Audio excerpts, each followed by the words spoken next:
Pria ini memiliki janggut yang seperti bentuk payung, dan dia menggunakannya untuk melindungi putrinya dari hujan. Ini adalah sebuah pulau yang aneh, di mana hujan turun sepanjang tahun. Baik binatang dan bayi manusia, mereka semua datang dari langit menggunakan keranjang. Kedatangan anak-anak tidak selalu mudah, seperti halnya payung dan keranjang yang satu ini, yang mana payungnya itu berlubang, sehingga bayi yang di dalam keranjang pun kehujanan. Saat payung dan keranjang itu jatuh ke tanah, seorang pria berjanggut menghampirinya. Janggut pria itu yang berbentuk mirip seperti sebuah payung berhasil menahan air hujan. Hanya di bawah janggut pria itulah, dunia bayi ini menjadi berwarna. Lambat laun, bayi itu tumbuh menjadi seorang gadis kecil. Setiap hari dia keluar, ayahnya itu selalu mengikutinya untuk melindunginya dari air hujan. Satu-satu teman bermainnya itu adalah seekor anak anjing. Dia sangat takut dengan air hujan, hal itu karena traumanya sejak bayi. Sedikit saja menyentuh air hujan membuatnya menjadi sangat takut. Namun dia melihat anak-anak lain yang bermain di luar sana di tengah hujan. Dia menjadi iri dengan anak-anak itu. Ayah ini diam-diam memandang wajah putrinya yang putus asa. Dia lalu mengeluarkan payung putrinya itu yang rusak. Saat mencoba memperbaiki payung itu, pria ini sampai tertidur. Saat pria dan gadis kecil itu tertidur, anjing itu tiba-tiba mendengar sesuatu. Anjing melompat keluar jendela dengan tergesa-gesa, membuat hujan di luar jendela membasahi selimut anak ini. Gadis kecil itu terbangun. Dia menyadari anjingnya sudah pergi. Gadis itu membangunkan ayahnya dan membawanya keluar rumah. Ia mengikuti jejak anjingnya ke tengah hutan. Akhirnya mereka sampai di sebuah jembatan kayu. Dan gadis kecil itu menyadari jejak anjingnya itu menghilang di tengah jembatan yang rusak. Gadis itu segera berlari ke arah jembatan itu, namun jembatannya patah. Gadis itu hampir saja jatuh ke sungai yang mengalir deras. Beruntung dia tergantung di jembatan karena memegangi sebuah kayu. Sang ayah mencoba menarik gadis kecil itu dengan mengulurkan gagang payung. Tetapi kayu jembatan itu patah lagi. Gadis kecil itu terlempar ke sisi lain jembatan.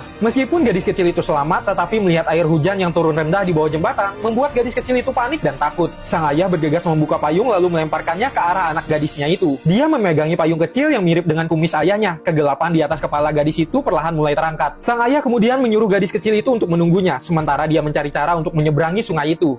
Begitu sang ayah pergi, gadis kecil itu melihat kalung anjingnya. Dia mengira kalau anjingnya berada di sana, sehingga dia perlahan mendekatinya. Tetapi sayangnya, anak anjingnya itu tidak berada di sana. Tiba-tiba, tiupan angin kencang meniup payungnya itu. Anak gadis kecil itu pun berlindung di bawah pohon. Namun tiba-tiba ia mendengar suara anjingnya yang merintih di kejauhan. Khawatir dengan anjingnya itu, dia pun mengambil ranting pohon yang ia gunakan untuk menarik payungnya itu. Kemudian dia segera pergi ke arah suara itu berasal. Sang ayah akhirnya menemukan jalan untuk menyeberangi jembatan, tetapi gadis kecilnya itu sudah menghilang. Sekarang gadis kecil itu sudah menemukan anak anjingnya.